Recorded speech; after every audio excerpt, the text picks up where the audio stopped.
සුබ දවසක් ළමයි. ගැළපිලි සහිත මූල්‍ය ප්‍රකාශන ගානක් අද අපි සාකච්ඡා කරන්න යන්නේ. ගාන සාකච්ඡා කරන්න කලින් අපි බලමු මේ පාඩමේ තියෙන වැදගත්කම පුතේ. පොඩ්ඩක් අපි ඒක බලමු.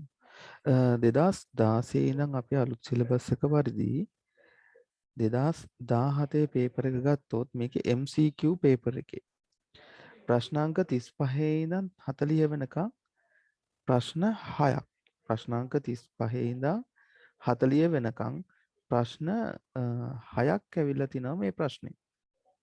ඒ කියන්නේ ලකුණු 6ක් හම්බ වෙනවා MCQ පේපර් එකට. ඊට අමතරව පුතේ ඔයාට මේ ප්‍රශ්نين එනවා දෙවනි පේපර් එකේ දෙවනි කොටසේ 7 වෙනි ගාන.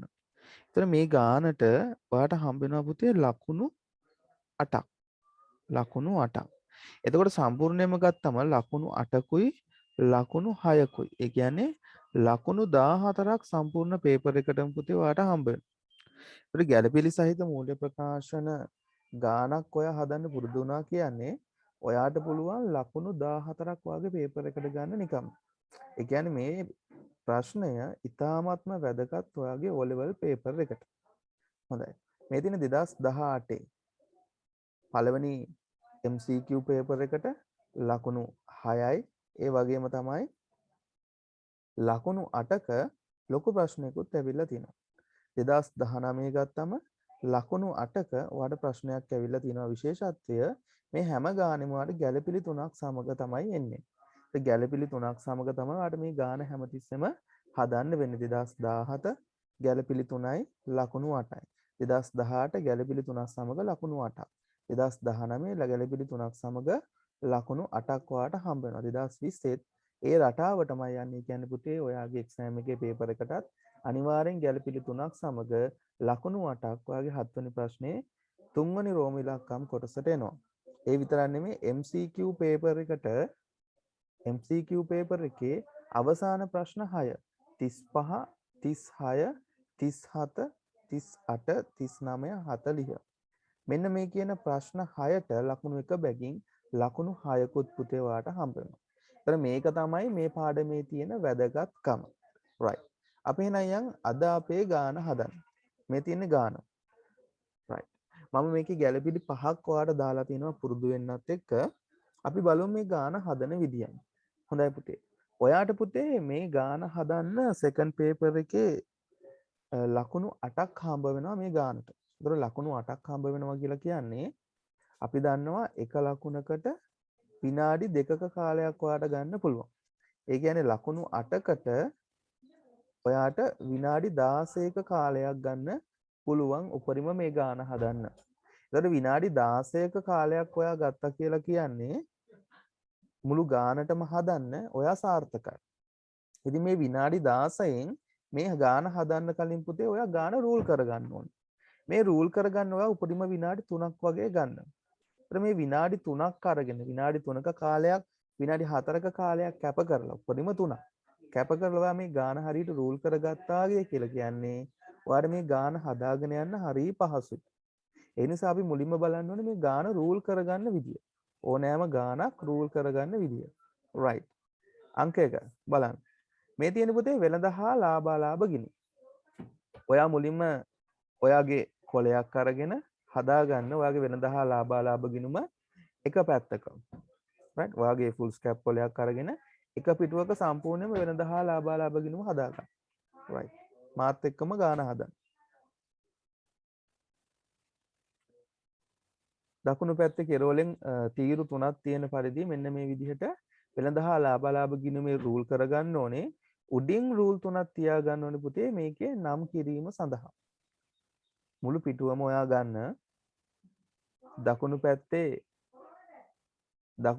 ඔයා තියන්න ඕනේ තීරු 3ක් සමග මුළු පිටුවේම ඔයා මේක රූල් කරගන්න මේ වෙළඳ හා ලාභාලාභ ගිණුම උඩින් ඔයා අමතක නොකර තියාගන්න ඕනේ පුතේ රූල් 3ක් මොකටද මේක නම් කරන්න.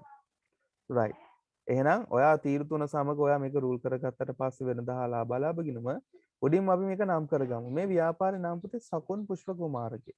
එහෙනම් අපි ලියන උඩින්ම ව්‍යාපාරයේ නම සකුන් පුෂ්ප කුමාරගේ ව්‍යාපාරය.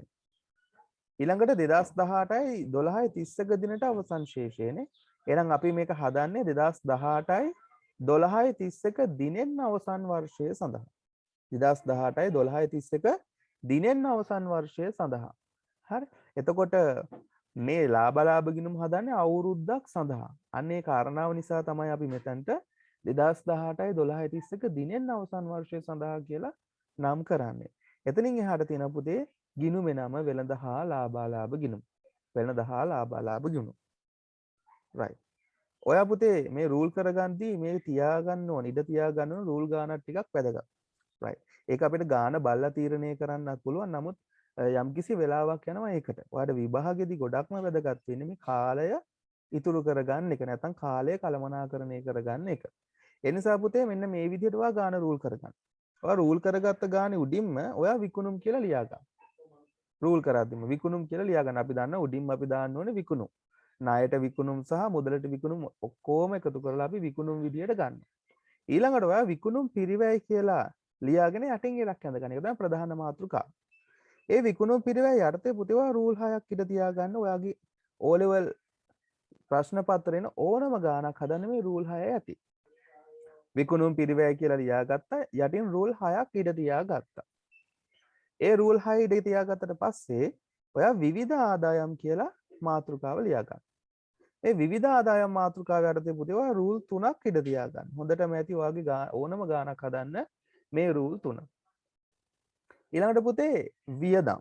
වියදම් යටතේ පුතේ අපි වියදම් වර්ග 4ක් කතා කරනවා. බෙදා හැරීමේ වියදම්, පරිපාලන වියදම්, මූල්‍ය වියදම් සහ වෙනත් වියදම් යටතේ. එහෙනම් පුතේ මුලින්ම බෙදා හැරීමේ වියදම් මාතෘකාව යටතේ ඔයා රූල් 6ක් තියාගන්න. බෙදා හැරීමේ වියදම් යටතේ රූල් 6ක් ඔයා තියාගන්න. ඊළඟට පරිපාලන වියදම්. පරිපාලන වියදම් යටතේ පුතේ ඔයා රූල් 6ක් තියාගන්න. පරිපාලන වියදම් යටතේ ඔයා රූල් 6ක් තියාගන්න. රූල් 6ක් තියාගෙන ඊළඟට මාතෘකාව මූල්‍ය වියදම්. මූල්‍ය වියදම් යටතේ රූල් 3ක් 4ක් තිබ්බම ඇති. නමුත් ඔයාලට එතනින් එහාට තියෙන ඉඩ සේරම ප්‍රයෝජනෙට ගන්න පුළුවන් නිසා මූල්‍ය වියදම් කියන මාතෘකාව ලියලා එතනින් එහා කිසිම දෙයක් ලියන්න එපා. ඔහොමම තියලා තියන්න. අපි ගාන හදද්දී ඒ ටික සාකච්ඡා කරමු. right. එහෙනම් පුතේ අපි දැන් විනාඩියක් යන්න කලින් අපේ වෙළඳ හා ලාභාලාභ ගිණුම රූල් කරගත්තා. විනාඩියක්වත් ගියේ නැහැ. වෙළඳ හා ලාභාලාභ ගිණුම පුතේ අපි රූල් කරගත්තා. අපි ඊළඟට යමු මූල්‍ය තත්ත්ව ප්‍රකාශය රූල් කරගන්න. right. ඒ විදිහටම පුතේ ඔයාගේ අනිත් පිටුවේ ෆුල් ස්කැප් කොලේ අනිත් පිටුව අරගන්න. දකුණු පැත්තේ කෙරවලේ රූල් 3ක් තියෙන පරිදි එහෙම නැත්නම් තීරු 3ක් තියෙන පරිදි මුළු පිටුවෙම ඔයා වෙළඳ හා මූල්‍ය තත්ත්ව ප්‍රකාශය රූල් කරගන්න. මූල්‍ය තත්ත්ව ප්‍රකාශය දකුණු අත පැත්තේ තීරු 3ක් සහිතව රූල් කරගන්න පුතේ.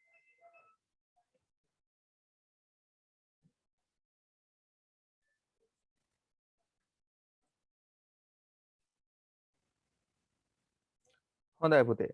මූල්‍ය තත්ත්ව ප්‍රකාශයේ උඩින්ම රූල් දෙකක් තියාගෙන තමයි මේක රූල් කරගන්න ඕනේ. උඩ රූල් දෙක අපි මේ මූල්‍ය තත්ත්ව ප්‍රකාශය නම් කරගමු. උඩින්ම පුතේ ව්‍යාපාරයේ නම සකුන් පුෂ්ප කුමාරගේ ව්‍යාපාරය. ඊළඟට 2018යි 12යි 31 දිනට අනිවාර්යයෙන්ම මෙන්න මේ දිනට කියන වචනේ ලියන්න ඕනේ. හේතුව අපි මූල්‍ය තත්ත්ව ප්‍රකාශයක් හදන්නේ යම්කිසි දිනකට තියෙන ව්‍යාපාරයේ මූල්‍ය තත්ත්වය හොයාගන්න. එතකොට 2018යි 12යි 31 කියන දිනට මූල්‍ය තත්ත්ව ප්‍රකාශය. දවසක් වැඩි වුණ ගමන් මේ මූල්‍ය තත්ත්ව ප්‍රකාශයේ තියෙන අයිටමයන්ගේ වටිනාකම් වෙනස් වෙනවා.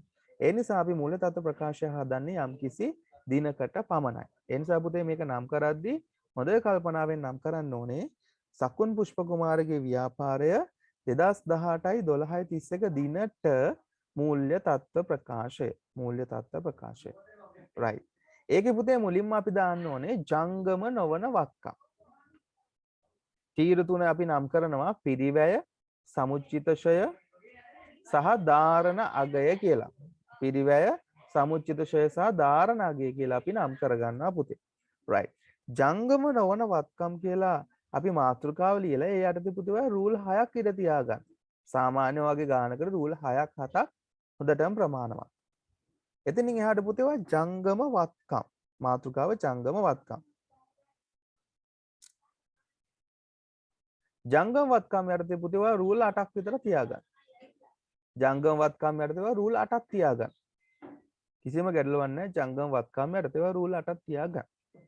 ඊට පස්සේ පුතේ මාතෘකාවක් නොවන විදිහට ප්‍රාග්ධනීය කියලා ලියා ගන්න. ප්‍රාග්ධනීය ලියලා ඒ යට තව රූල් 3ක් තියාගන්න.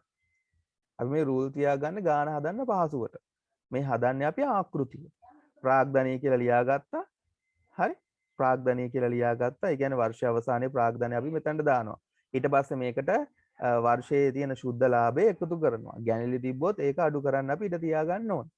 රයිට්. ඒ නිසා පුතේ අපි මේ ප්‍රාග්ධනීය කියලා දාලා ඒක යටින් රූල් 3ක් ඉඩ තියාගන්න.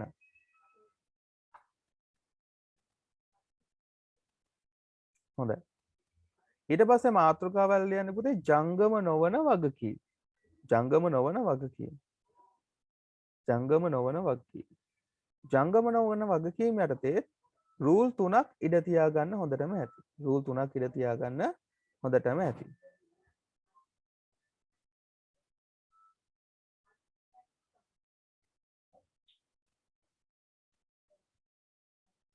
right. ඊළඟට රූල් 3ක් ඉඩ තියාගෙන පුතේ ජංගම වගකීම් කියන මාතෘකාව දාගන්න. ජංගම වගකීම්. හොඳයි. ජංගම වගකීම් යටතේ පුතේ ඔයා රූල් 7ක් පමණ තියාගන්න හොඳටම ඇති. 7ක් කියන්නේත් නෑ. සාමාන්‍ය රූල් 6ක් 7ක් තියාගත්තම ඇති. එතනින් එහා තියෙන මූල තත්ත්ව ප්‍රකාශ ඔක්කොම රූල් ටික ඔයාලට භාවිතා කරන්න පුළුවන්. නමුත් රූල් 6ක් පමණ තියාගන්න. මේක යටින් වහන්නේ ඉරි ඇඳලා වාර්තාව අවසන් කරන්නේ නැහැ දැම්මේ. හොඳයි. එතකොට මේ තියෙන රූල් කිරීම අපි විනාඩි 3ක් ඇතුළත අපේ ගානේ කරලා ඉවර කරන්න ඕන. විනාඩි 3ක් ඇතුළත මේ රූල් කිරීම කරන්න ප්‍රැක්ටිස් වුණොත් පුතේ ඔයාලට මේ ගාන හදන්න තවත් විනාඩි 16ක ඔයාලට සම්පූර්ණ කාලයක් තියෙනවා. මේ කාලයෙන් පුතේ ඔයා විනාඩි 3ක් මේක ටික රූල් කරන්න වැය කරොතින් තව විනාඩි 13ක් ඔයාලට ඉතුරුයි. මේකෙන් පුතේ ඔයා විනාඩි සාමාන්‍ය විනාඩි 8ක් හරි විනාඩි 8ක් වගේ අරගෙන ඔයා මේ ගැළපිලි සහිතව මේ ඔක්කොම ගාන හදන්න ඕන. එතකොට ඔයාලට තව ඉතුරු වෙනවා පුතේ විනාඩි 5ක කාලයක්. මේ විනාඩි 5න් ඔයා මේ ගිණුම් දෙක ඔක්කොම තුලනය කරන්න ඕනේ වෙළඳ හා ලාභ ගිණුමයි මූල්‍ය තත්ත්ව ප්‍රකාශය. මේ විදිහට ඔයා කාලය කළමනාකරණය කරගත්තොත් ඔයාට මේ ගාන සාර්ථකව හදාගන්න පුළුවන් වෙනවා. හරි. මේක තමයි කාල කළමනාකරණය. ඔයාගේ ආකෘතිය හදාගන්න ඔයාලට විනාඩි 3ක් හම්බ වෙනවා. ගාන හදන්න ගැළපිලි සහිත ඔයාට විනාඩි 8ක් හම්බ වෙනවා. ඊළඟට පුතේ ඔයාට මේ වෙළඳ හා ලාභ ගිණුමයි මූල්‍ය තත්ත්ව ප්‍රකාශය තුලනය කරන්න ගණන් ටික එකතු කරගන්න විනාඩි 5ක් තව හම්බ වෙනවා. හොඳයි. අපි යමු පුතේ දැන් ගාන හදන්න. right. ගාන හදන්නේ පුතේ මූල්‍ය ගැළපිලි සහිත මූල්‍ය ප්‍රකාශන ගානක් හදන්න පටන් ගන්න පුතේ මේ ශේෂ පිරික්සුමේ ඉඳන් නෙමෙයි අපි. මේ ගාන හදන්න පටන් ගන්න පුතේ අපි ගැළපිලිවල ඉඳන්. ගැළපිලිවල ඉඳන්. එතන මේ ගැළපිලිවල ඉඳන් ගාන හදන්න පටන් ගන්නදී පුතේ මේකේ අපි දැනගත යුතු ප්‍රධාන කාරණා කිහිපයක් තියෙනවා. ඒ තමයි මතක තියාගන්න මේ ගැළපිල්ල. මේ තියෙන ගැළපිලි සියල්ලම අපි හදන්න ඕනේ මේ ගාන තුලදී. එතකොට මේ ගැළපිලි සියල්ලම පුතේ අපි ගානට යොදද්දී අනිවාර්යයෙන්ම මේ ගැළපිලි සටහන් දෙකක් යටතේ වැටෙන්න ඕන. ඒ කියන්නේ වෙළඳ හා ලාභ ගිණුමටයි මූල්‍ය තත්ත්ව ප්‍රකාශයටයි අනිවාර්යෙන්ම පුතේ මේ ගැළපිලි සටහන් දෙකක් යනවාමයි. හොඳට මතක තියාගන්න. මේ ගැළපිල්ලක් අපි කරද්දී අනිවාර්යෙන් සටහන් දෙකක් පුතේ වෙළඳ හා ලාභ ගිණුමටයි මූල්‍ය තත්ත්ව ප්‍රකාශයටයි යනවාමයි. ඊළඟ කාරණාව තමයි පුතේ මේ තියෙන ශේෂ පිරික්සුමේ තියෙන ගණන් ටික. මේ ශේෂ පිරික්සුමේ තියෙන වටිනාකම් පුතේ අනිවාර්යෙන්ම එක්කෝ ලාභ ගිණුමට එහෙම නැත්නම් මූල්‍ය තත්ත්ව ප්‍රකාශයට කියන තැන් දෙකෙන් එකකට පමණයි පුතේ යන්නේ. ඔන්න ඔය කාරණාව ඔළුවේ තියාගත්තොත් වර මේ ගාන හදද්දි හරි ලේසි. හොඳයි. එහෙනම් ඊළඟට අපි ගාන හදන්න යමු. right. අපේ පළවෙනි ගැළපිල්ල විදිහට තියෙනවා පුතේ 2018යි 12යි 30ක දිනට ඉතිරි බඩු තොගයේ වටිනාකම 30000යි. ඉතිරි බඩු තොගයේ වටිනාකම රුපියල් 30000. ඒ කියන්නේ වර්ෂ අවසානයේදී බඩු තොගය. right. අපි දන්නවා පුතේ වර්ෂ අවසාන බඩු තොගය කියලා කියන්නේ වත්කමක් අපිට. ඒ නිසා අපි මූල්‍ය තත්ත්ව ප්‍රකාශයේ මුලින්ම ජංගම වත්කම් යටතේ අපි දානවා අවසාන තොගය. අවසාන තොගය. අවසාන තොගය පුතේ දෙවෙනි රූලේ අපි සටහන් කරන්න ඕනේ රුපියල් 30000යි කියලා. මේ වටිනාකම් ලියද්දි පුතේ මේ තීරු වලට දකුණු අත තියෙන ඔයාගේ ඉරට ලං කරලා ඔයා ලියන්න. හරියටම කලාප වෙන් කරලා ලස්සනට මේ ඉලක්කම් ටික ලියන්න ඕනේ වටිනාකම් ටික. රුපියල් 30000. දැන් මං කිව්වනේ ගැළපිලි වල තියෙන ගැළපිලි අනිවාර්ය මූල්‍ය තත්ත්ව ප්‍රකාශයටයි වෙළඳහා ලාභ ගිණුමටයි දෙකටම යනවා කියලා. දැන් අපි මූල්‍ය තත්ත්ව ප්‍රකාශයට දැම්මා. ඊළඟට යම් වෙළඳහා ලාභ ගිණුමට. right. වෙළඳහා ලාභ ගිණුමේ පුතේ විකුණුම් පිරිවැය යටතේ තමයි මේ අවසාන තොගය එන්නේ. විකුණුම් පිරිවැය කොහොමද හදන්නේ? ගැනුම් වලට එකතු කරන්න ඕනේ පුතේ. ආරම්භක තොගය තියෙනවා මුලින්ම. ආරම්භක තොගයට එකතු කරනවා අපි ගැනුම් වලට එකතු කරනවා ගෙනීමේ කුලි. ඊට පස්සේ මේ ටික එකතු කරලා එකතුව දාලා ඊළඟට මේකෙන් අඩු කරනවා පුතේ අවසාන තොගය. අවසාන තොගය.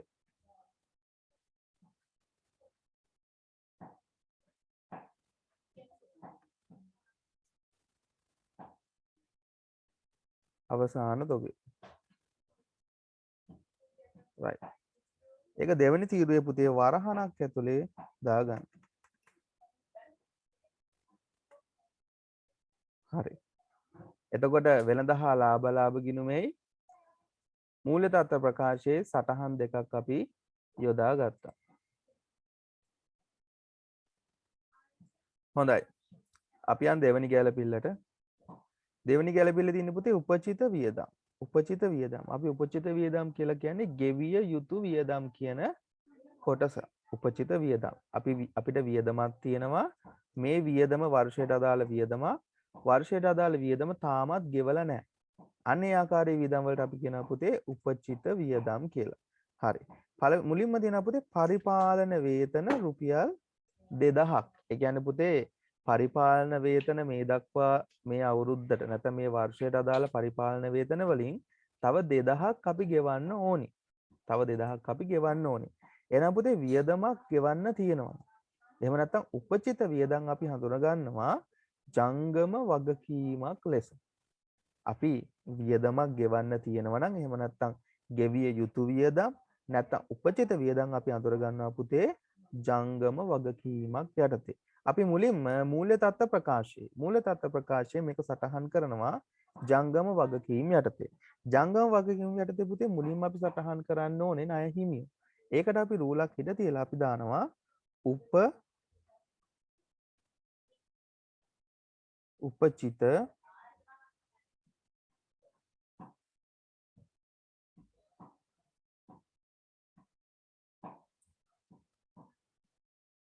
පරිපාලන වේතන.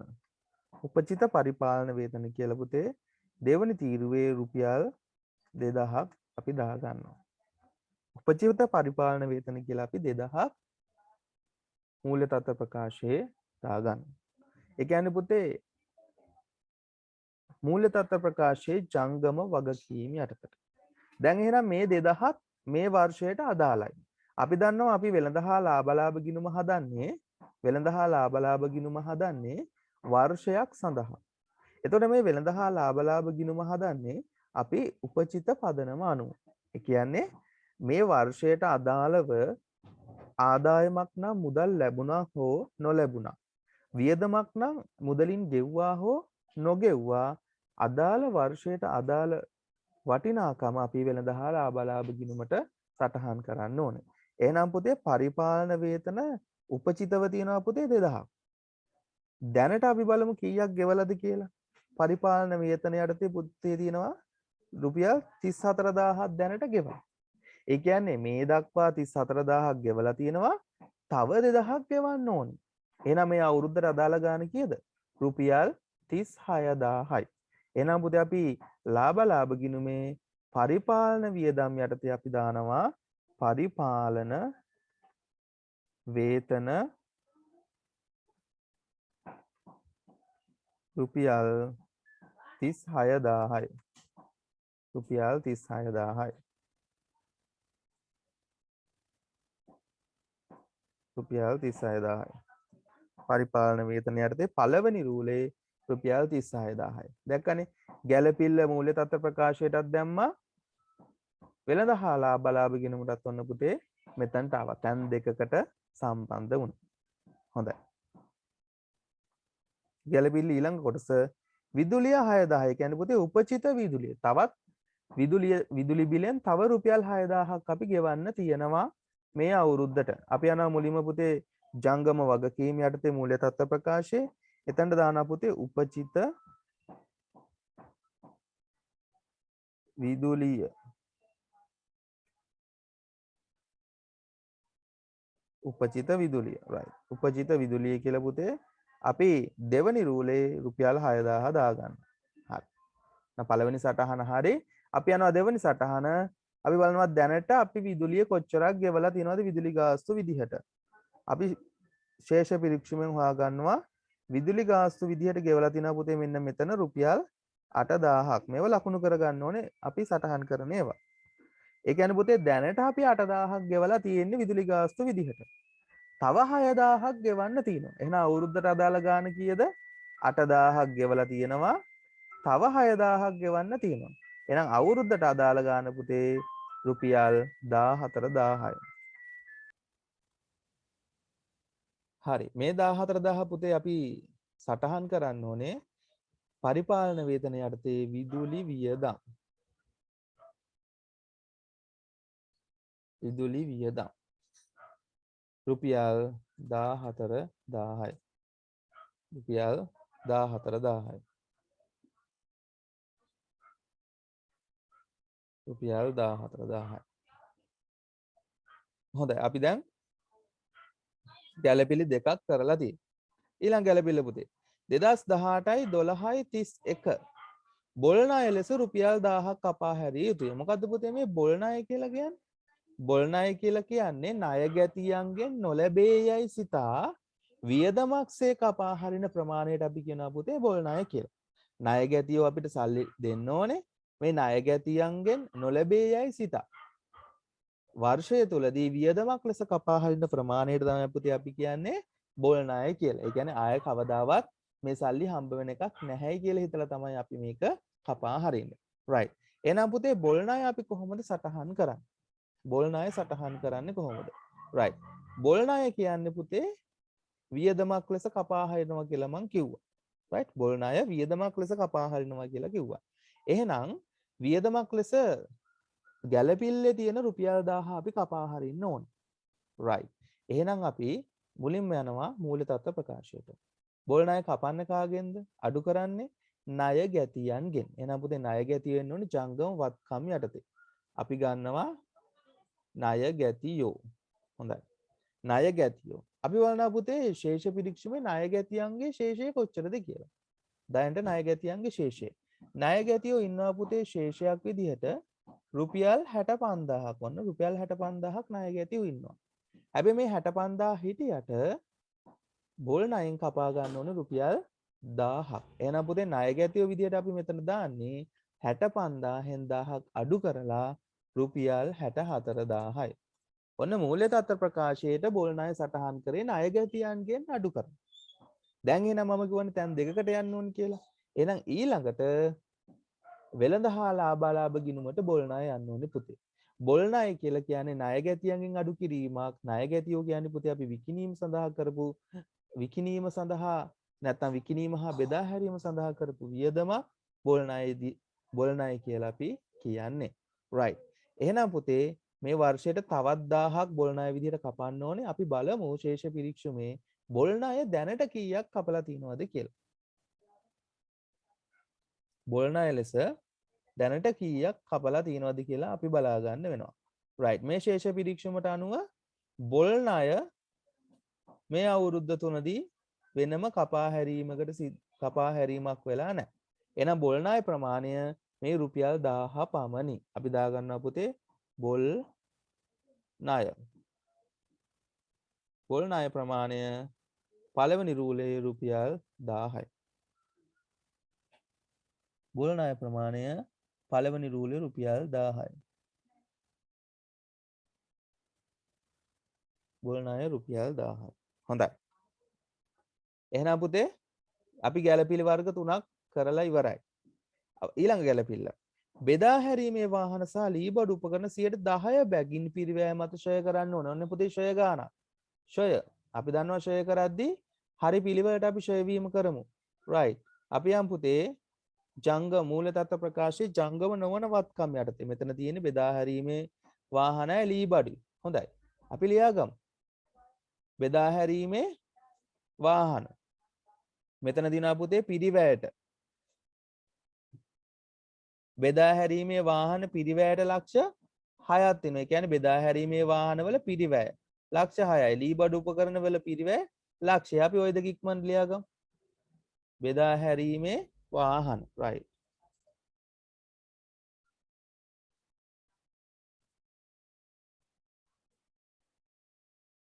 බෙදා හැරීමේ වාහන.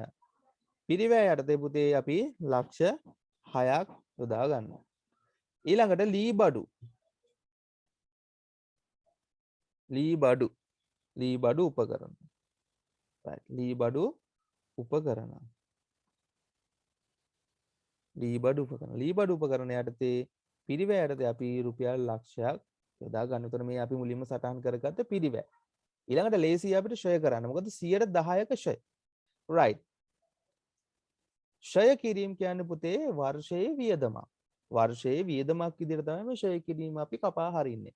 එහෙනම් පුතේ බෙදා හැරීමේ වාහන ලක්ෂ 6යි නම් ලක්ෂ 6න් 10%ක් කියන්නේ රුපියල් 60000ක්.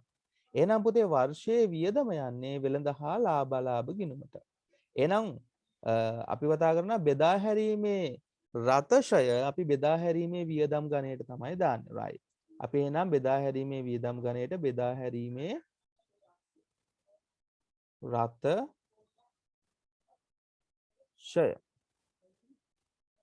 බෙදා හැරීමේ රතෂය රුපියල් 60000යි කියලා අපි ඔන්න දාගන්නවා.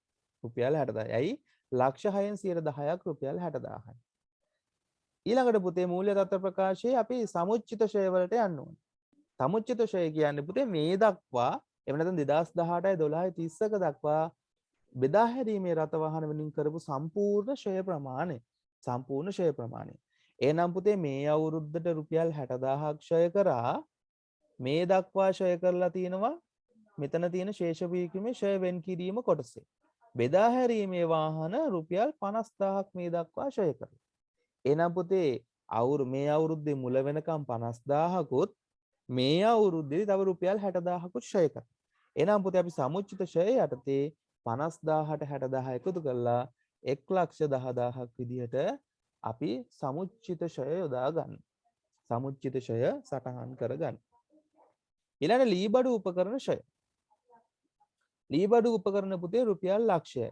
10%ක් ෂය නම් අපි දන්නවා ලීබඩු උපකරණ ෂය වෙන්නේ රුපියල් 10000ක්. අපි ලීබඩු පාවිච්චි කරන්නේ පුතේ පරිපාලන වියදම් යටතේ.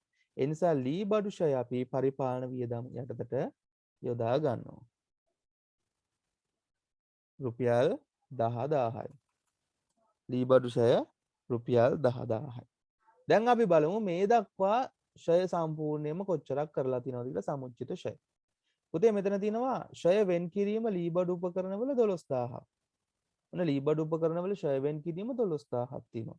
මේ අවුරුද්ද මුල වෙනකන් 12000ක් ෂය කරලා මේ අවුරුද්දේ රුපියල් 10000ක් ෂය කරලා. එහෙනම් පුතේ සම්පූර්ණ ෂය ප්‍රමාණය රුපියල් 22000යි. සම්පූර්ණ ෂය ප්‍රමාණය කියන්නේ සමුච්චිත ෂය ප්‍රමාණය රුපියල් 22000ක් වෙනවා. අපි ඒක සමුච්චිත ෂය යටතේ සටහන් කරගන්නවා. හොඳයි. අවසාන ගැළපිල්ල අපි බලමු පුතේ ඉදිරියට ගෙවූ ප්‍රචාරණ වියදම් රුපියල් 2000යි. පුතේ ප්‍රචාරණ වියදම් කියලා කියන්නේ වියදමක්. එතකොට වියදමක් ගෙවන්න තියෙනවා නම් ඒක වගකීමක්. නමුත් මේ ප්‍රචාරණ වියදම ඊළඟ අවුරුද්ද සඳහා තියෙන ප්‍රචාරණ වියදමින් කොටසකුත් මේ අවුරුද්දේ ගෙවලා. ඒ කියන්නේ මේ අවුරුද්දට අදාළ කොටසක් නෙමෙයි. එහෙනම් පුතේ වියදම කලින් ගෙව්වනම් ඉදිරියට ගෙව්වනම් අපි මේක ජංගම වත්කමක් ලෙස සලකනවා. ඒ නිසා පුතේ ජංගම වත්කම් යටතේ අපි දා ගන්නවා ඉදිරියට ගෙවූ ප්‍රචාරණ වියදම්. ප්‍රචාරණ ඉදිරියට ගෙවූ ප්‍රචාරණය ලෙස රුපියල් 2000. එහෙනම් පුතේ මේ දක්වා ගෙවලා තියෙන ප්‍රචාරණ වියදම් බලමු අපි. ප්‍රචාරණය සඳහා පුතේ රුපියල් 7000ක් ගෙවලා තියෙනවා. හැබැයි මේ 7000ම මේ අවුරුද්දට අදාළ නැහැ. හේතුව ඊළඟ අවුරුද්දටත් තව රුපියල් 2000ක් මෙයා ගෙවලා තිනවා කියලා යට ගැළපිල්ල තියෙනවා. එහෙනම් පුතේ මේ 7000න් ඊළඟ අවුරුද්දටත් 2000ක් ගෙවලාලුනේ. එහෙනම් මේ අවුරුද්දට අදාළ ගාන කොච්චරද? රුපියල් 5000ක් විතරයි. මේ අවුරුද්දට අදාළ ගාන රුපියල් 5000ක් විතරයි. එහෙනම් පුතේ ප්‍රචාරණ වියදම් යටතේ අපි රුපියල් 5000ක් සටහන් කරගන්නවා.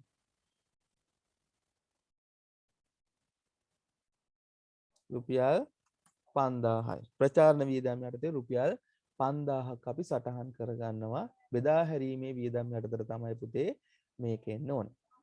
හොඳයි. දැන් එහෙනම් පුතේ අපි ගැළපිලි ටික සටහන් කරලා අවසానයි. මම කිව්වා වගේ දැන් බලන්න අපි ගැළපිලි සෑම එකක්ම සටහන් කරද්දී අනිවාර්යෙන්ම වෙළඳ හා ලාභ ගිණුමට සටහනකුත් මූල්‍ය තත්ත්ව ප්‍රකාශයට සටහනකුත් අනිවාර්යෙන්ම යනවාමයි. මේක මතකයේ තියාගත්තා නම් අපිට ගාන වරදින්නේ නැහැ. දැන් බලමු පුතේ අපි ශේෂ පිරික්ෂමේ තියෙන වටිනාකම් ටික සටහන් කරගන්න ආකාරය. 2018යි 1.1 ප්‍රාග්ධනය. ඒ කියන්නේ පුතේ ආරම්භක ප්‍රාග්ධනය. ශේෂ පිරික්ෂමේ තියෙන මේ වටිනාකම් මූල්‍ය තත්ත්ව ප්‍රකාශයට හෝ වෙළඳ හා ලාභ ගිණුම කියන දෙකෙන් එකකට පමණයි පුතේ යන්නේ. ඒ කියන්නේ ගැළපිලි කරලා අවසන් වුණාට පස්සේ. හරි. ආරම්භක ප්‍රාග්ධනය. ආරම්භක ප්‍රාග්ධනය පුතේ අපි මෙතන දාගත්තනේ. මූල්‍ය තත්ත්ව ප්‍රකාශයේ ප්‍රාග්ධනය කියලා. අන්නේ ප්‍රාග්ධනය කියලා ලියුප එක ඉස්සරහින් දෙවෙනි තීරුවේ අපි ආරම්භක ප්‍රාග්ධනය සටහන් කරගන්නවා ලක්ෂ 4යි කියලා. දෙවෙනි තීරුවේ ලක්ෂ 4යි කියලා සටහන් කරගන්න. ඊළඟට පුතේ ගැනුම් හා විකුණුම් right. ගැනුම්. අපි දන්නවා පුතේ ගැනුම් සටහන් වෙන්නේ මේ විකුණුම් පිරිවැය යටතේ. විකුණුම් පිරිවැය යටතේ තමයි ගැනුම් සටහන් වෙන්නේ. ගැනුම් සටහන් වෙන්නේ මෙතන ආරම්භක තොගය අපි සටහන් කරන්න ඕනේ. ඊට යටින් තමයි පුතේ ගැනුම් මෙන්න මේ පිළිවෙලට සටහන් වෙන්න ඕනේ. right. එහෙනම් ගැනුම් තියෙනවා පුතේ 4,40,000ක්. හොඳයි. එහෙනම් දෙවෙනි තීරුවේ අපි සටහන් කරගත්ත ගැනුම් 4,40,000ක්. විකුණුම් තියෙනවා පුතේ බැර පැත්තේ 7,60,000ක්. අන්න විකුණුම් තීරුවේ තුන්වෙනි තීරුවේ දාගත්ත අපි 7,60,000යි කියලා.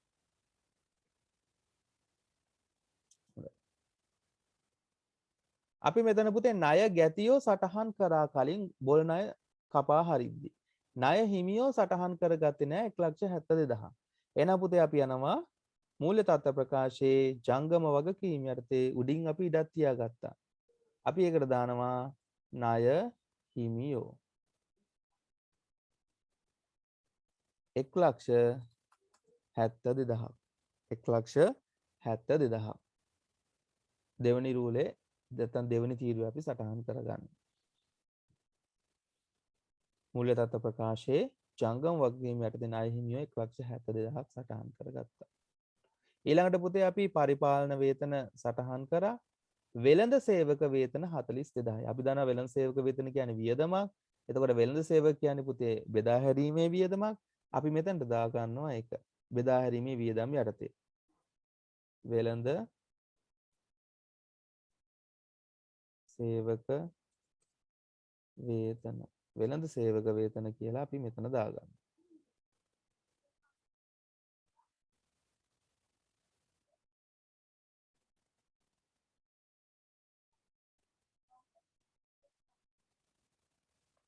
වෙළඳ සේවක වේතන.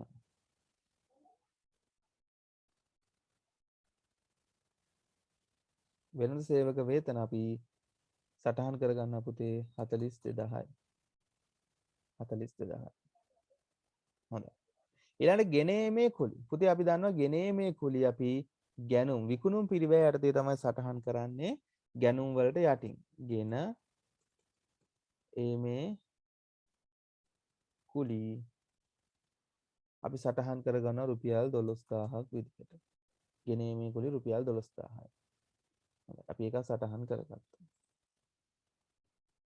මේක සටහන් කරගත්තා මේක සටහන් කරා. ඊළඟට ආරම්භක බඩු තොගය 1 ඉතිරි බඩු තොගය කියන්නේ පුතේ ආරම්භක බඩු තොගය. ආරම්භක බඩු තොගය. අපි ආරම්භක තොගය කොහෙන්ද දාන්නේ? විකුණුම් පිරිවැයට. right. ආරම්භක තොගය පුතේ රුපියල් 28000යි. ආරම්භක තොගය රුපියල් 28000යි. ඊළඟට දුන් වට්ටම් හා ලැබූ වටම්. අපි දන්නවා පුතේ වට්ටමක් දීම කියන්නේ වියදමක්. එහෙනම් වට්ටමක් දීම අපි බෙදා හැරීමේ වියදම් යටතේ දාන්නේ. එහෙනම් දුන් වට්ටම්. දුන් වට්ටම් බෙදා හැරීමේ වියදම් යටතේ රුපියල් 5000ක් විදිහට සටහන් කරගන්න. දැන් ලද වට්ටම් කියන්නේ පුතේ අපේ ආදායම. ලද වට්ටම්. අපි මේ ලද වට්ටම් දෙවනි තීරුවේ සටහන් කරගන්නවා පුතේ 8000ක් විදිහට. ආදායම් ආවොත් අපි දෙවනි තීරුවේ තමයි සටහන් කරගන්නේ. රුපියල් 8000. දුන් වට්ටම් රුපියල් 5000ක් වෙළඳ හා ලාභ ලාභ බෙදා හැරීමේ වියදම් යටතේ අපි සටහන් කරගන්නවා. ඊළඟ පුතේ 110ක ස්ථාවර තැන්පතුව අවුරුදු 2යි. අවුරුදු 2යි කියන්නේ ජංගම වෙන්න බෑ. ජංගම නොවන වෙන්න ඕනේ. right. එතකොට ස්ථාවර තැන්පතු කියන්නේ පුතේ වත්කමක්. වත්කමක්. අපි බලමු. එහෙනම් පුතේ අපි වත්කම් යටතේ ජංගම වත්කම් වෙන්නත් බෑ. ජංගම නොවන වත්කම සහ ජංගම වත්කම් කියන දෙක මැද්දේ තමයි අපි සටහන් කරන්නේ. එහෙනම් ජංගම වත්කම් කියන මාතෘකාවට රූලක් උඩින් රූලක් තියලා ඊට උඩ රූලේ අපි දාගන්න ඕනේ 10 ස්ථාවර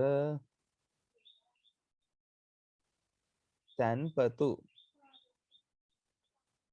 10 ස්ථාවර තැන්පතු. හොඳයි. අපි කෙලින්ම තුන්වෙනි රූලේ පුතේ මේ ලක්ෂ දෙක සටහන් කරගන්න. ලක්ෂ දෙක සටහන් කරගන්න.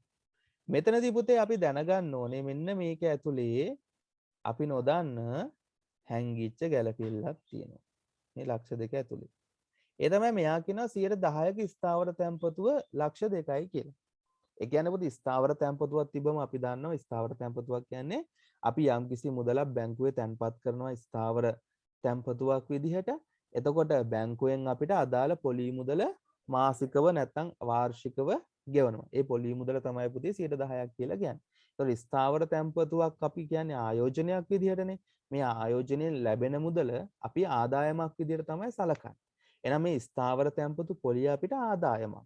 එහෙනම් බලන්න පුතේ මේ අවුරුද්දට මේ ලක්ෂ 2 ස්ථාවර තැන්පතුව වෙනුවෙන් කොච්චරක පොලියක් අපිට ලැබෙන්න ඕනද? ලක්ෂ 2කින් 10%ක් කියලා කියන්නේ පුතේ රුපියල් 20000ක්.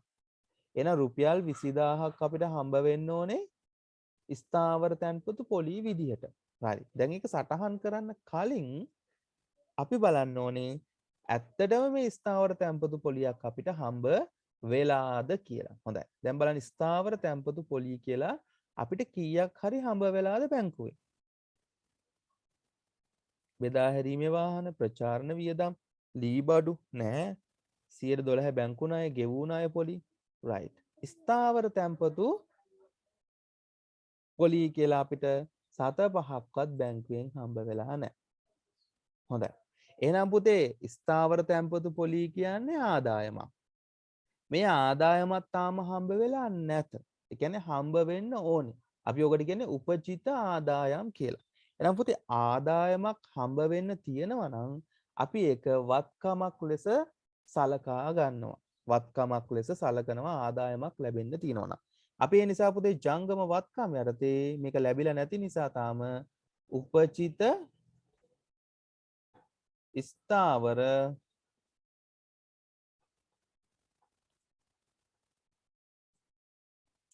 තැන්පතු පොලි කියලා සටහන් කරගන්නවා. එතකොට ස්ථාවර තැන්පතු පොලිය පුතේ රුපියල් 20000ක් වෙන්න ඕනේ. හරි. එහෙනම් මේ දක්වා ලැබිලා නැති පොලිය අපි මුලතතර ප්‍රකාශයේ ජංගම වත්කම් යටතේ 20000 සටහන් කරගත්තා. එතකොට මේ ස්ථාවර තැන්පතු පොලිය කියන්නේ පුතේ ආදායමක්. එහෙනම් මේ ආදායමක් නිසා අපි විවිධ ආදායම් යටතේ මේ ස්ථාවර තැන්පතු පොලිය සටහන් කරගන්න ඕනේ.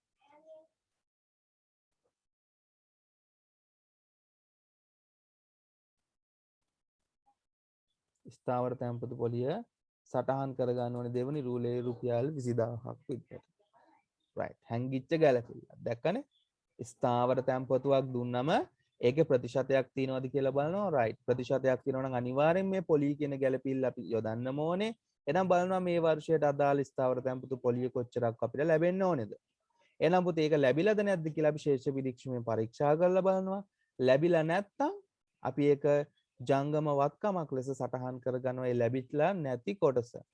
ලැබිලා නැති කොටස අපි ජංගම වත්කමක් විදිහට සටහන් කරගන්නවා. ඒක ආදායමක් නිසා අපි වෙළඳ හා ලාභ ගිණුමේ තියෙන විවිධ ආදායම් යටතේ අපි ඒක සටහන් කරගන්නවා. ආදායම් යටතේ අපි ඒක සටහන් කරගන්නවා. හොඳයි ඊළඟ ගැලපිල්ල. ප්‍රවාහන වියදම් රුපියල් 5000 කියන්නේ පුතේ වියදම. ප්‍රවාහන වියදම් යන්නේ පුතේ බෙදා හැරීමේ වියදම් යටතේ. right. ප්‍රවාහන වියදම් රුපියල් 5000යි. රුපියල් 5000යි. right. ඊළඟට බෙදා හැරීමේ වාහන අපි තාගත්තා. ප්‍රචාරණ වියදම් සටහන් කරා. ලීබඩු උපකරණ සටහන් කරා. ඊළඟ 112 බැංකු ණය.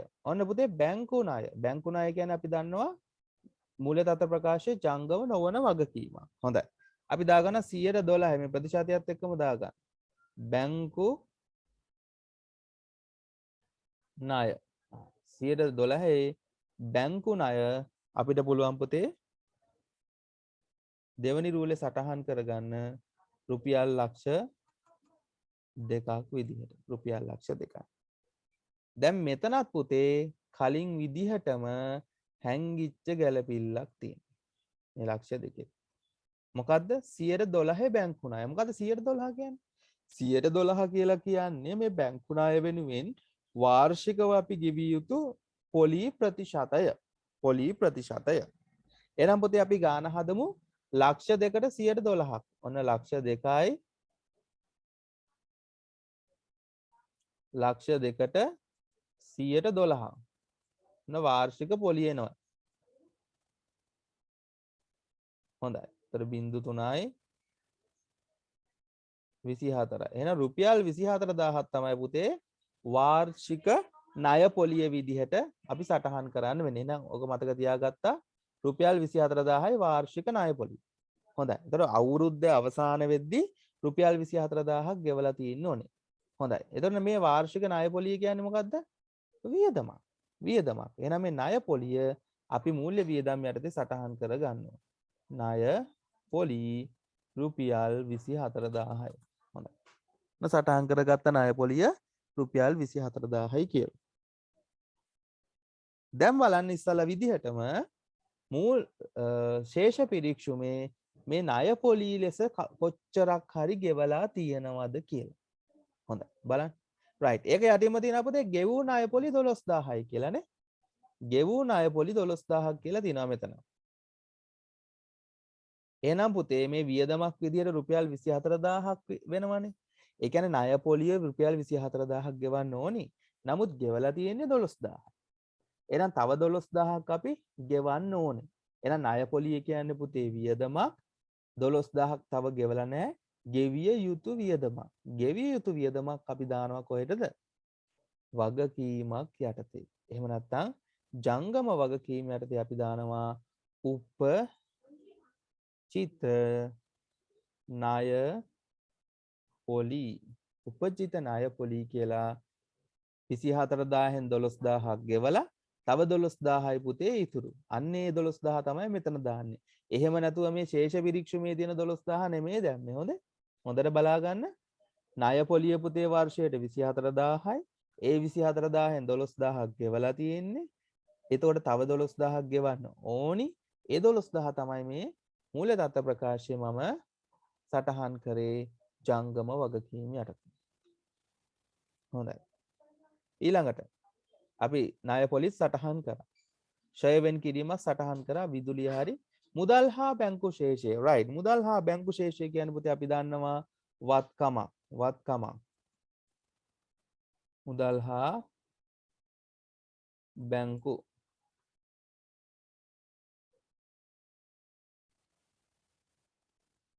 මුදල් හා බැංකු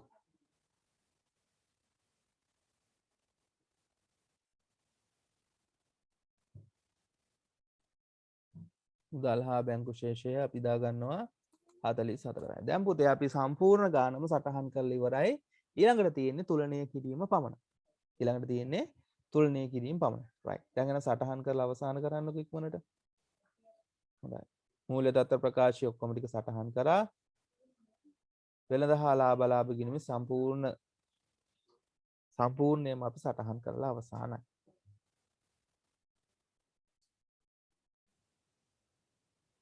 හොඳයි පුතේ. ගැළපිලි සහ ශේෂ පිරික්ෂමේ තියෙන වටිනාකම් ටික අපි ඔක්කොම සටහන් කරාට පස්සේ අපි යනවා ගිණුම් දෙක තුලනය කරන්න. right. තුලනය කරන්න පටන් ගන්න පුතේ වෙළඳ හා ලාභ ගිණුමේ උඩ ඉඳන්. right. විකුණුම් අපි තුන්වෙනි තීරුවේ දැම්මා. ඊළඟට විකුණුම් පිරිවැය යටතේ ආරම්භක තොගේ ගැනුම් සහ ගෙනීමේ කුලි කියන තුනම අපි එකතු කරනවා. මෙතන දෙවෙනි රූලට තීරුවට පමණක් ඉරක් ගැහුවා එකතු කරා පුතේ. 28000යි 440000යි 12000යි අපි එකතු කරලා පල්ලෙහාට දානවා.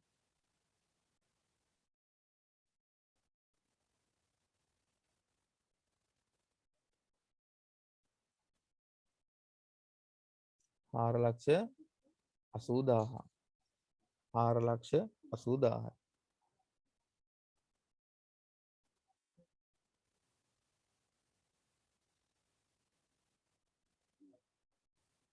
4 ලක්ෂ 80000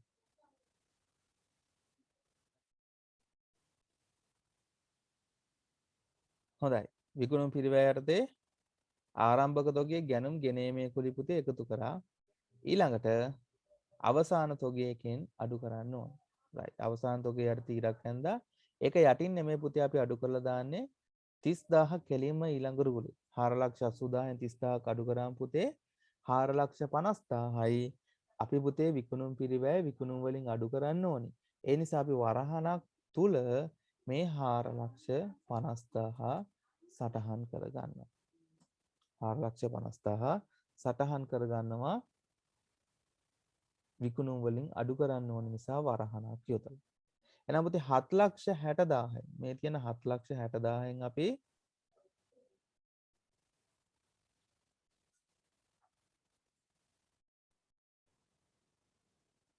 4,50,000 අඩු කළ යුතුයි. අඩු කළ යුතුයි. right. 7,60,000න් 4,50,000 අඩු කරාම පුතේ අපිට දල ලාභය එනවා. right. දල ලාභය. දල ලාභය. right. දල ලාභය අපි සටහන් කරගන්නවා 3,10,000 විදියට.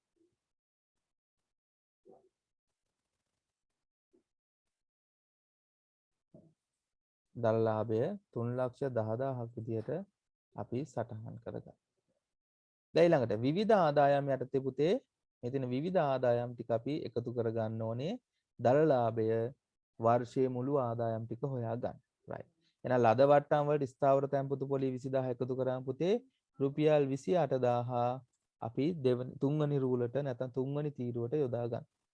එහෙනම් 3,10,000යි 28,000යි අපි එකතු කරලා පුතේ ගන්නවා වර්ෂයේ සම්පූර්ණ ආදායම 3,38,000ක් විදියට.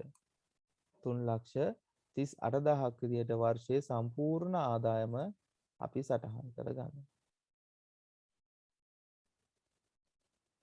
3,38,000යි වර්ෂයේ සම්පූර්ණ ආදායම. හොඳයි. මේ විදිහට තමයි තුලනය කරන්නේ. තුලනය කරන එක පිළිවෙලට හරියට කරොත් තුලනය කිරීම හරි පහසුයි. ඊළඟට අපි යනවා පුතේ වියදම්. මේ තියෙන වියදම් සියල්ලම අපි එකතු කරගන්න ඕනේ. එකතු කරලා දෙවෙනි රූලට දාගන්න. 1000යි 60,000යි 5000යි 42,000යි 5000යි 5000යි.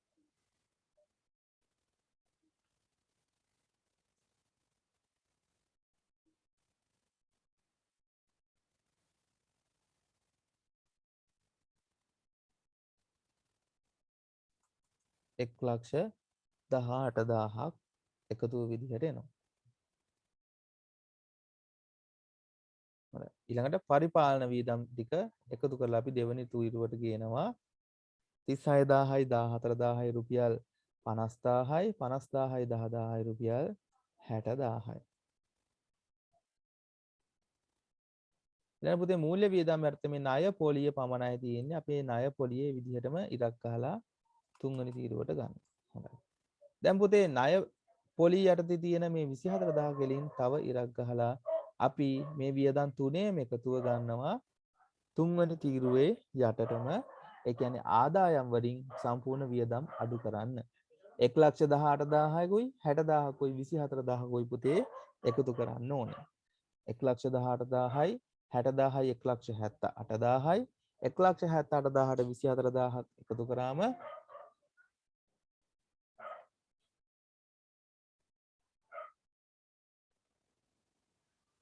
රුපියල් 2,02,000යි. රුපියල් 2,02,000යි.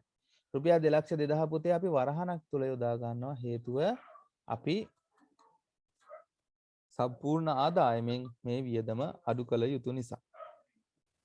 හොඳයි. දැන් මේ 3,38,000න් 2,02,000 අපි අඩු කරගන්නවා. රුපියල් 1,36,000ක් විදිහට අපිට වටිනාකම එනවා 1,36,000යි. එහෙනම් පුතේ මේ 1,36,000 කියන්නේ වර්ෂයේ ශුද්ධ ලාභය. වර්ෂයේ ශුද්ධ ලාභය අපි 1,36,000ක් විදිහට සටහන් කරගන්නවා. 1,36,000 අපි යටින් ඉරි දෙකක් අඳගන්නවා. හොඳයි.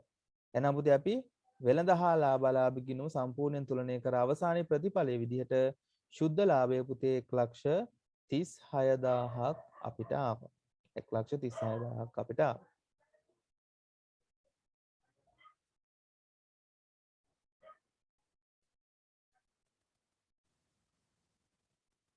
ඊළඟට පුතේ අපි තුලනය කරන්නේ මූල්‍ය තත්ත්ව ප්‍රකාශය. අපි ගන්නවා පුතේ මේ ශුද්ධ ලාභය 1,36,000. මේ 1,36,000 මූල්‍ය තත්ත්ව ප්‍රකාශය අපි ප්‍රාග්ධනයට එකතු කරනවා. ප්‍රාග්ධනයට අපි එකතු කරනවා ශුද්ධ ලාභය. ශුද්ධ ලාභය ප්‍රාග්ධනයට අපි එකතු කරනවා. ශුද්ධ ලාභයේ විදිහට පුතේ අපිට 1,36,000ක් ආවා. අපි 1,36,000 මෙතනට දාලා එකතු කරගන්නවා. හොඳයි. මේකේ පුතේ ගැණලි නැහැ. ගැණලි තියෙනවා නම් අපි මෙතනින් අඩු කරන්න ඕනේ. නමුත් ගැණලි නැති නිසා අපි මේක එකතු කරලා තුන්වෙනි තීරුවට දාගන්නවා. හොඳයි. මේ දෙකේ එකතුව අපි ගමු පුතේ 5,36,000ක්. 5,36,000ක් එකතුව ආවා. ඊළඟ පුතේ ජංගම වගකීම් වල ලක්ෂ දෙකක් තියෙනවා. ජංගම නොවන වගකීම් වල ඒ ලක්ෂ දෙකත් අපි තුන්වෙනි තීරුවට දාගන්නවා. ලක්ෂ දෙක යටින් ඉරක් ඇඳලා. මේ ඉදි සටහන් කරන ඒවා මේ විදිහටම සටහන් කරන්න ඕනේ. ඊළඟ ජංගම වගකීම් කොටස අපි එකතු කරලා ගන්නවා ඊළඟ රූලට 1,72,000යි රුපියල් 2,000කුත් රුපියල් 6,000යි රුපියල් 12,000යි අපි එකතු කරාම 1,92,000ක වටිනාකමක් එනවා. 1,92,000යි. හොඳයි. 1,92,000යි. දැන් එන සම්පූර්ණයෙන්ම මුළු ජංගම වගකීම් ටික අපි එකතු කරගන්නවා.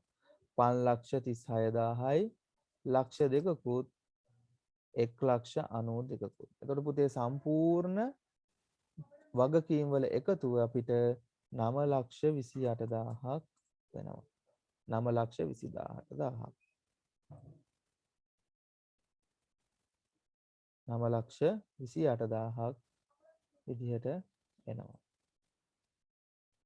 හොඳයි. අපි මෙතන දාගන්න පුතේ මුළු හිමිකම් සහ වගකීම්. මුළු හිමිකම් සහ වගකීම් වල එකතුව 9,28,000යි. ඊළඟට අපි යමු පුතේ වත්කම් පැත්ත තුලනය කරන්න. අපි දන්නවා පුතේ පිරිවැයෙන් සමුච්චිත ෂය අඩු කරාම තමයි ධාරණා ගේන්නේ. එහෙනම් පුතේ ලක්ෂ 6න් 1,10,000ක් අඩු කරාම 4,90,000ක් අපි ධාරණාගය බෙදා හැරීමේ වියදම්. රුපියල් ලක්ෂයෙන් 22,000ක් අඩු කරාම රුපියල් 78,000ක් පුතේ ධාරණාගය විදිහට එනවා. එහෙනම් පුතේ මේ තුනම මේ විදිහට උඩු ඉරක් අපි යොදා ගන්න ඕනේ. හොඳයි. ඊළඟ මේ රූල් දෙකට විතරක් අපි ඩබල් ලයින් එකක් දාගන්න. එහෙනම් දැන් මේ දෙක එකතු කරනවා. ලක්ෂ 7යි.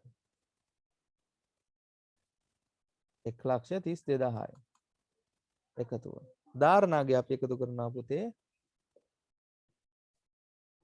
රුපියල් 5,68,000ක් එනවා. රුපියල් 5,68,000ක් එනවා. 4,90,000ත් 78,000ත් එකතු කරාම 5,68,000. හොඳයි. ඊළඟ ස්ථාවර තැන්පතු. අපි යනවා ජංගම වත්කම්. හොඳයි. ජංගම වත්කම් තීරුව සම්පූර්ණයෙන්ම එකතු කරලා ගන්න ඊළඟ රූලට.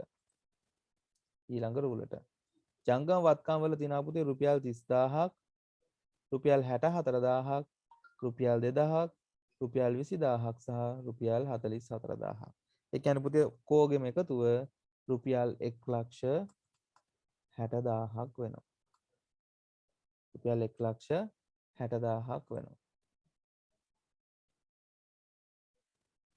ඊළඟට සම්පූර්ණ වත්කම් වල එකතුව අපි එකතු කරගන්න ඕනේ. right. සම්පූර්ණ වත්කම් වල එකතුව අපි රුපියල් 5,68,000ක් තියෙනවා පුතේ. 5,68,000ක් තියෙනවා. ජංගම නොවන වත්කම් වල එකතුව. ඒතකොට ස්ථාවර තැන්පතු වල ලක්ෂ 2ක් තියෙනවා පුතේ. ඊළඟට 1,68,000ක් තියෙනවා පුතේ ජංගම වත්කම් වල එකතුව. ඒතකොට සම්පූර්ණ මුළු වත්කම් වල එකතුව 9,28,000ක් වෙනවා. 9,28,000ක් වෙනවා මුළු වත්කම්.